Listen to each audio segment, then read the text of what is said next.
Hugh Hefner nel 1953 a Chicago ha fondato la rivista Playboy, una pubblicazione erotica, ma anche quella a cui gli intellettuali, gli uomini politici, gli eroi dello sport e dello spettacolo hanno concesso interviste che oggi consideriamo pezzi di storia del XX secolo. Malcolm X, John Lennon, Stanley Kubrick, Miles Davis, Vladimir Nabokov, Martin Luther King, Grace Kelly, Donald Trump, Betty Friedan, Steve Jobs e poi Fellini, Antonioni, Mastroianni, Coppola e decine di altri sono stati tutti intervistati da Playboy. Ora, com'è stato possibile trovarli tutti lì? Trovare Fidel Castro oppure Jimmy Carter accanto al paginone centrale con la ragazza nuda del mese? Possibile che nessuno abbia mai avuto il timore di apparire ridicolo? Evidentemente no, e per capirlo, per capire il perché, è necessario ripercorrere la storia del fondatore e animatore di questa rivista, perché dire Playboy è come dire Hugh Hefner. Accadde quasi tutto a Chicago. Qui, il 9 aprile del 1926, Hugh Hefner nasce in una famiglia piccolo-borghese di religione metodista, una famiglia per bene dove cresce un ragazzino per bene che scrive racconti e disegna fumetti, che legge Poe e Conan Doyle, un ragazzino che a 11 anni vince un concorso di poesia e che dalle medie in poi non la smetterà di dar vita a giornaletti con racconti e storie a fumetti. Hefner è un ragazzino timido, riflessivo e introverso, ma come accade a tutti gli adolescenti, anche Hefner cambia. Al liceo, a quanto pare per riprendersi da una cocente delusione d'amore, inizia a frequentare i locali jazz e a farsi un gruppo di amici anticonformisti, ad adottare uno stile di abbigliamento elegante ma discreto, da adulto, e ad arricchire il proprio vocabolario di espressioni ricercate o gergali. Comincia anche a farsi chiamare Hef, e da allora sarà sempre così, F per tutti. Trasformatosi in un sofisticato liceale, F si diploma nel 1944 e come tutti i bravi ragazzi dell'epoca si arruola. Fortunatamente per lui, nel 1946 sarà congedato senza essere andato al fronte e, approfittando di una legge che consente ai reduci di frequentare il college, si iscrive all'Università dell'Illinois, più che altro per seguire la sua fidanzata, Millie Williams. All'università F studia psicologia, arte e scrittura creativa e nel giro di poco tempo è uno degli studenti più brillanti e popolari. Gioca a football, canta in un gruppetto musicale, ascolta Billie Holiday e Peggy Lee e naturalmente collabora come autore al giornale satirico del campus, una pubblicazione su cui in veste di curatore del numero del febbraio del 1948 lascerà 2 segni indelebili. La prima è l'invenzione della rubrica La studentessa del mese, uno spazio interamente dedicato a una bella ragazza del college che per l'occasione viene fotografata e intervistata. La seconda è la recensione del libro Il comportamento sessuale dell'uomo, uno studio accademico del biologo Alfred Kinsey, che nel giro di un mese ha già venduto 200.000 copie, apprestandosi così a cambiare i costumi sessuali di tutti gli statunitensi. Tra questi c'è anche Hefner, il quale, essendo un avido lettore di Freud, nel rapporto Kinsey trova una serie di notizie confortanti. In particolare trova che l'appetito e le fantasie sessuali sono sintomo di buona salute, non certo di perversione, e che parte della frustrazione e dell'infelicità degli adulti deriva dai freni inibitori che privano uomini e donne delle gioie del corpo. La ragazza del mese e il rapporto Kinsey sono elementi centrali nella vita di Hefner. Teniamoli a mente perché li ritroveremo nel giro di una manciata d'anni trasformati in ingredienti di un nuovo stile di vita e soprattutto in una miniera d'oro. Teniamoli a mente perché prima sarà necessario che Hefner si laurei, ovviamente a pieni voti, nel 1949 e che si sposi con Millie e che inizi a lavorare. Vorrebbe fare il romanziero o il fumettista, ma all'inizio deve accontentarsi di quel che trova. Nel 1951, per esempio, inizia a lavorare nel reparto abbonamenti della rivista Esquire, con la speranza di scalare la gerarchia e di arrivare a lavorare in redazione. Il grigiore della vita d'ufficio e il conformismo della pubblicazione però lo annoiano, a tal punto da spingerlo a licenziarsi poco dopo. Si consola pubblicando un'arguta guida a fumetti dedicata agli usi e costumi della sua città, Chicago, grazie alla quale si guadagna un profilo su un giornale cittadino. Per l'occasione Hefner si fa ritrarre in casa, con la moglie e la figlia appena nata, circondato da un mobilio semplice e tuttavia curato ed elegante, ispirato alle case bohemienne e anticonformiste degli intellettuali del Village di New York. In questa stessa casa, da qualche settimana, Hefner e sua moglie, tediati dalla vita matrimoniale, hanno iniziato a organizzare serate di strip poker. E in questa casa Hefner ha anche iniziato a progettare una rivista da destinare a uomini che, come lui, non vogliono rassegnarsi alla routine casa-ufficio-casa e alla piattezza di un'esistenza il cui unico scopo è formare una famiglia e dargli sostentamento. Pensa a una pubblicazione sofisticata con articoli dedicati all'arte, alla letteratura e al sesso. Una rivista moderna che racconterà e promuoverà presso gli uomini americani un altro modo di stare al mondo. I fondi per lanciarla, perché ormai Hefner ha deciso, vengono dalla vendita dei mobili di casa, da una donazione di $1.000 da parte di sua madre e da vari prestiti di vari amici. Hefner ha già pensato a un nome, Stag Party, festa di scapoli, e progetta il primo numero con questa idea in mente. Una settimana prima di andare in stampa, tuttavia, viene a sapere dell'esistenza di una rivista chiamata Stag, che peraltro minaccia di fargli causa per violazione del copyright. Un suo amico gli suggerisce un altro titolo, Playboy, un termine caduto in disuso, che tuttavia Hefner trova azzeccatissimo. Il primo numero, stampato in 70.000 copie, esce finalmente nel novembre del 1953 e l'indice comprende i seguenti articoli: consigli su come arredare il proprio ufficio, un'analisi di come oggi è opportuno corteggiare una donna, una discussione sul matrimonio, un reportage dalla California dedicato a disinibite feste in piscina, un articolo sul jazz, uno sul sesso dei VIP, un altro su Picasso e poi un racconto di Sherlock Holmes e una novella dal Decamerone di Boccaccio. Per essere una rivista maschile è certamente originale, non si parla né di caccia né di pesca, ma di arte e musica raffinata. Si direbbe la ricetta per il fiasco perfetto, e invece no, il numero vende oltre 50.000 copie in meno di 2 settimane. Ma certo non per merito di Boccaccio, bensì della copertina, che ritrae una sorridente Marilyn Monroe, l'attrice del momento, e grazie all'annuncio di qualcosa di ancora più piccante all'interno. Nella doppia pagina centrale i lettori trovano infatti una Monroe bellissima e di qualche anno più giovane, distesa, nuda, sul velluto rosso, in una conturbante posa da pin-up. Il ritratto è un colpo da maestro che Hefner, un signor nessuno, ha eseguito con la leggerezza di un ragazzino, recandosi cioè in un'agenzia fotografica che realizzava calendari e chiedendo di acquistare per $4.000, quasi la metà del budget di cui dispone, la foto più preziosa che avessero. Con una partenza così folgorante il secondo numero è ovviamente un problema. A Hefner serve un'altra idea vincente e fortunatamente l'idea arriva, anzi ne arrivano 3. La prima fu quella di fondare la propria casa editrice, la Hugh Hefner Publishing, destinata a diventare nel giro di pochi anni la società per azioni Playboy Enterprise. La seconda fu quella di dotarsi di un logo semplice e riconoscibile, ovvero un coniglio, un animaletto dal leggendario appetito sessuale, che il grafico Art Paul disegna di profilo e con tanto di papillon, perché Playboy celebra il sesso, ma in un contesto raffinato. La terza idea fu l'invenzione della ragazza del mese, ovvero una versione aggiornata della studentessa del mese, già sperimentata per il giornale universitario. L'unica differenza è che stavolta la ragazza è svestita. Hefner la battezza Playmate, cioè compagna di giochi, la compagna di giochi del Playboy, e così facendo inventa un mito di massa, quello della bella ragazza che non ha paura di mostrare il proprio corpo. Il secondo numero di Playboy è un altro successo e per il terzo, quello del gennaio del 1954, Hefner è già in grado di affittare un ufficio di 4 piani nel centro di Chicago e di dare lavoro a 25 persone. 2 anni dopo, nel 1955, Playboy vende 500.000 copie al mese, merito di una ricetta semplice e immediatamente riconoscibile e di un continuo aggiustamento del tiro che in questi primi anni investe innanzitutto la Playmate. Inizialmente la Playmate è una modella, una ragazza calendario. Dal 1955 però ecco l'ennesimo colpo di Hefner.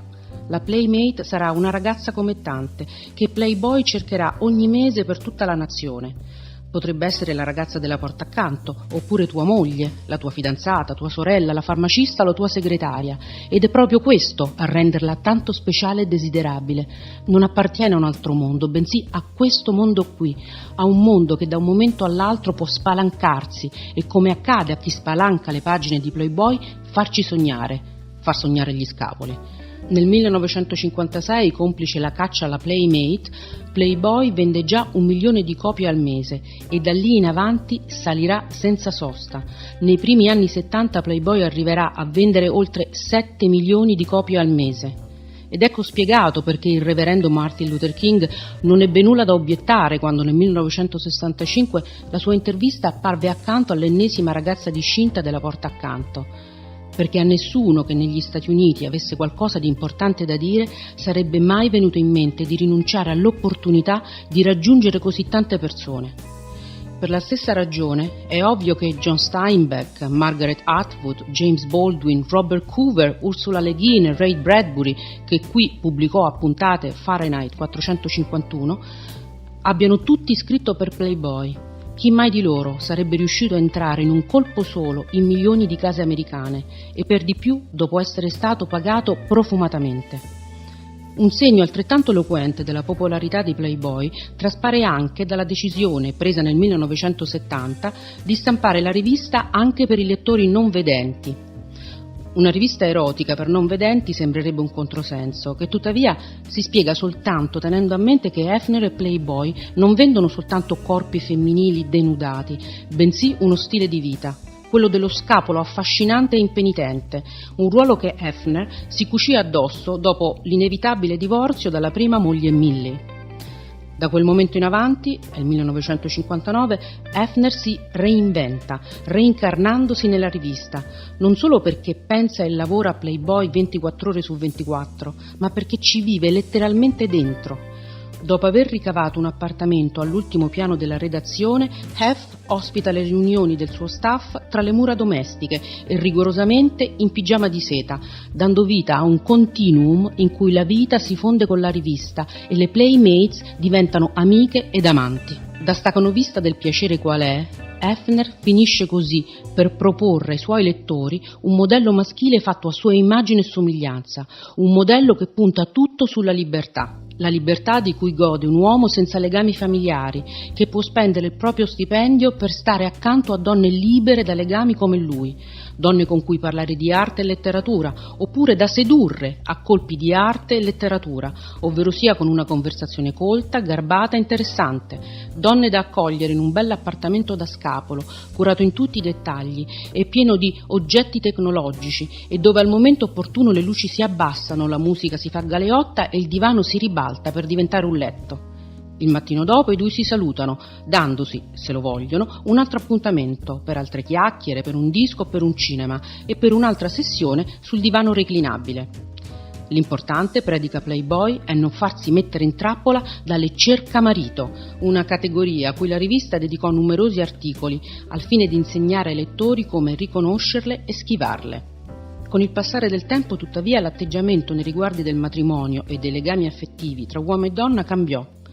Parallelamente ai mutamenti nella vita di Hefner e al suo avvicinarsi prima ai 40 e poi ai 50, nelle pagine di Playboy lo status di scapolo diventa una fase della vita da dedicare all'educazione del sé, un compito necessario e piacevole da intraprendere allo scopo di diventare compagni e amanti affettuosi e responsabili, di donne altrettanto liberate e ricche di esperienze, accanto alle quali proseguire una vita sessuale e intellettuale ricca e soddisfacente. Pare una favola, ma ad Hefner è andata così. Prima come fidanzato di Barbie Benton tra il 1969 e il 1976 e poi come marito sia della seconda moglie Kimberly Conrad, sposata nel 1989 dalla quale ha avuto altri 2 figli, sia della terza moglie Crystal Harris, sposata nel 2012. Per ognuna di loro Hefner è stato un compagno affettuoso, felice e soprattutto fedele, un uomo dedito alla prole e alla vita casalinga. E certo non è un caso se tali legami affettivi abbiano coinciso con un volontario allontanamento di Hefner dalla rivista, perché per lui occuparsi di Playboy ha sempre significato essere un direttore credibile, ovvero sia fare la vita di un Don Giovanni professionista. Tra il secondo e il terzo matrimonio, e cioè a oltre 70 anni, Hefner, per esempio, è tornato in sella in veste di invidiabile sciupafemmine, dedito al sesso spesso di gruppo con ventenni disinibite. Grazie al Viagra, è ovvio, una pillola che Hef non ha mai perso occasione di decantare, perché senza Viagra niente sesso sfrenato e senza sesso sfrenato niente stile Playboy. E tuttavia, se nonostante tutto questo pensassimo a Playboy esclusivamente come a una pubblicazione galeotta, sbaglieremmo, e di grosso, sia per l'ottima letteratura, le interviste e i reportage, sia per il suo lavoro culturale. Un esempio su tutti. Tra il 1962 e il 1964, nella rubrica La filosofia di Playboy, Hefner affrontò personalmente temi caldi quali l'aborto, la pillola, la libertà di stampa, gli emendamenti alla Costituzione americana, la censura, il razzismo e i diritti civili. Hefner, inutile dirlo, si schierò sempre dalla parte più progressista e il tempo gli avrebbe sempre dato ragione. L'altro mezzo che Hefner utilizzò per diffondere la visione del mondo Playboy fu la televisione, in particolare quando mise in scena, nel 1959, il Playboy Penthouse, un varietà musicale che oggi viene citato come primo esempio di reality show. Partiamo dal titolo, The Playboy Penthouse, ovvero l'attico di Playboy. Lo studio televisivo riproduceva l'attico di Chicago in cui all'epoca Hefner viveva, cioè l'attico di uno scapolo che la sera riceve e chiacchiera sul divano con i propri amici, uomini e donne, e che con loro ascolta musica, fuma la pipa e beve cocktail, oppure l'onnipresente Pepsi Cola. L'atmosfera è amichevole e rilassata e la qualità della conversazione e dell'intrattenimento altissima. Basti pensare che l'ospite d'onore della prima puntata fu Ella Fitzgerald. Un bel colpo, ma anche un fatto inaudito, perché mai prima di allora bianchi e neri erano apparsi in TV a chiacchierare, a divertirsi e cantare insieme, alla pari. Le stazioni del sud degli Stati Uniti rifiutarono di mandarlo in onda, ma al nord lo show ottenne un ottimo successo, merito dell'idea scanzonata, del fascino innegabile di Hefner, ma soprattutto degli ospiti. Nel corso di 2 stagioni, The Playboy Penthouse ospiterà artisti del calibro di Sarah Vaughan e Pete Seeger, di Nina Simone, Tony Bennett, Dizzy Gillespie, Count Basie, Barbara Dane, Dave Brubeck, Ray Charles e tanti attori di grido, quali Sammy Davis Jr. o Tony Curtis.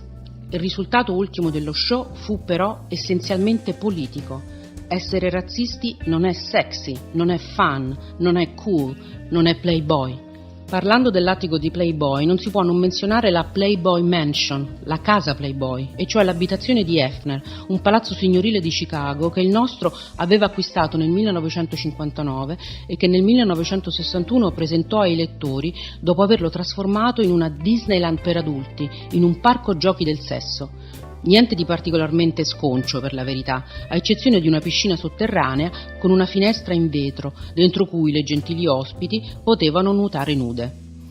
Il fulcro della casa era naturalmente la stanza da letto di Hef, con il suo leggendario letto rotondo girevole, su cui il padrone di casa passava gran parte del tempo in pigiama di seta.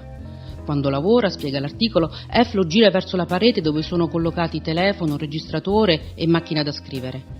Quando si intrattiene con svariate e belle ragazze, lo gira invece verso un sofisticato impianto hi-fi, dal quale diffondere musica d'atmosfera. La casa ovviamente dispone di una cucina che può sformare qualunque pietanza a qualunque ora del giorno e della notte, sia perché nella mansion c'è un via vai continuo di ospiti e collaboratori, sia perché Hefner spesso perde la cognizione del tempo e finisce per non uscire di casa per settimane intere. E d'altra parte perché dovrebbe, visto che ha tutto quel che gli serve sempre pronto attorno a lui. Addirittura una pista da bowling, addirittura una discoteca, addirittura un piano occupato interamente da decine di conigliette, cioè la sua invenzione più leggendaria. Come sempre parte tutto da Hefner, dal suo stile di vita e dal desiderio di moltiplicarlo, questa volta in città, a Chicago, grazie a un locale notturno che consente agli avventori di fare esperienza diretta dello stile di vita Playboy. L'idea è buona, ma non è tutto. Il Playboy Club non avrà cameriere e cameriere come gli altri locali, ma delle conigliette, cioè delle bellissime ragazze che serviranno da bere e da mangiare in body succinto, con tanto di orecchiette da coniglio, papillon al collo e codina attaccata al fondoschiena. Esiste niente di più tenero e al contempo di più conturbante? Forse no, perché a donne mezze nude e con una coda a forma di pompon che servono champagne non aveva ancora pensato nessuno. E ovviamente fu l'ennesimo successo. Nel giro di pochi anni i Playboy Clubs si moltiplicarono sia lungo tutto il territorio nazionale sia all'estero, diventando una delle fonti di reddito più consistenti della Playboy Enterprise, ma anche quella che darà i maggiori problemi sia di gestione sia di immagine. Nel 1963, per esempio, Gloria Steinem, Una giornalista, oltre che una delle personalità più rilevanti del femminismo statunitense, si infiltrò, coniglietta tra le conigliette, nel club di New York e dopo aver lavorato nel locale per diverse settimane scrisse un reportage intitolato Storia di una coniglietta, il racconto di un'esperienza che Steinem definì degradante e faticosa, oltre che un vero e proprio caso di sfruttamento del corpo e della manodopera femminili. Hefner ne fu molto colpito. Si era sempre considerato un uomo libero e un amico delle libertà. Aveva sempre sostenuto, anche a suon di dollari, tutte le battaglie per i diritti civili e l'uguaglianza, e questo attacco non se l'aspettava. Come poteva accadere a lui, un campione delle lotte, a lui che non si era fatto alcun problema ad assumere donne tra i suoi più stretti e fidati collaboratori, a lui che aveva lottato per la legalizzazione dell'aborto, che aveva finanziato associazioni che si occupavano di ragazze madri e più avanti dei veterani del Vietnam. Una guerra a cui, tramite Playboy, si sarebbe sempre dichiarato contrario, facendo proprio il motto degli hippies radicali: fate l'amore, non fate la guerra. Eppure questo attacco femminista colpiva proprio lui, F, lui che si considerava l'alfiere della libertà e dell'uguaglianza tra i sessi. Hefner non ci sta. Poco tempo dopo concede un'intervista proprio a Steinem, certo di riuscire a convincerla, ma è un disastro. F non capisce di cosa lo si accusi, né cosa ci sia di degradante per una donna nel mostrare con fierezza le proprie forme. Glielo spiegherà, facendolo apparire ridicolo, un'altra femminista, Susan Brown Miller, nel 1970, in uno studio televisivo. Fatti attaccare una coda al fondoschiena, gli dice, e poi ne riparliamo. E smettila di chiamarmi girl, io sono una donna, a lady, e tu sei il mio nemico. Più chiaro di così non si può, ed Hefner ammutolisce. Da quel momento in poi è guerra tra Hef e le femministe radicali, come le chiama lui, l'unica specie umana che abbia resistito al suo fascino magnetico, alla sua arguzia, al suo garbo, alle sue leggendarie feste sfrenate, prima a Chicago e poi a Los Angeles, nella cosiddetta Playboy Mansion sulla costa ovest, una villa faraonica e pacchiana, molto più pacchiana della sua omonima in Illinois. Nel 1988, quando passerà la gestione dell'intera Playboy Enterprise alla prima figlia Christy, Hefner si sentirà ancora più femminista e ancora più incompreso, ma è stata proprio Christy Hefner quella che è riuscita a spiegare, forse con molta semplicità, le ragioni dello scontro tra suo padre e le femministe. Mio padre, e qui riassumo le sue parole, non è un femminista, ma non perché non creda nell'uguaglianza tra uomini e donne, bensì perché appartiene a un'altra generazione. A suo modo, mio padre rispetta profondamente le donne, le rispetta al punto di aver affidato alla sua unica figlia femmina tutto quel che ha creato, e tuttavia certe scelte, certe rivendicazioni non riuscirà mai a capirle, non del tutto almeno, e certo non pubblicamente. Hefner è morto il 27 settembre del 2017 a Los Angeles, circondato dai 4 figli e con accanto la sua ultima giovanissima moglie, lasciando dietro di sé un impero che è sopravvissuto alle mode, alle rivoluzioni culturali e anche al femminismo. È stato sepolto a Beverly Hills, accanto alla tomba di Marilyn Monroe, la sua prima playmate, il suo primo paginone centrale. Oggi Playboy non vende più 7 milioni di copie al mese e con l'arrivo di Christie i Playboy Clubs hanno chiuso tutti, così come gli altri giocattoli di F, i casinò, i villaggi vacanze, la casa discografica. La Playboy Enterprise nel frattempo è diventata una media company, i cui massimi introiti derivano dai canali pornografici via cavo. Hugh Hefner si è occupato di tutto, collaborando con i 2 figli che hanno voluto occuparsi della sua eredità fino all'ultimo, e fino a poche settimane prima di morire, per arresto cardiaco, ha continuato a lavorare alla sua autobiografia, non più un racconto a fumetti, bensì un'opera multivolume fatta interamente di ritagli di giornale che lo riguardano. Pare sia la raccolta di ritagli più impressionante e consistente che esista oggi al mondo.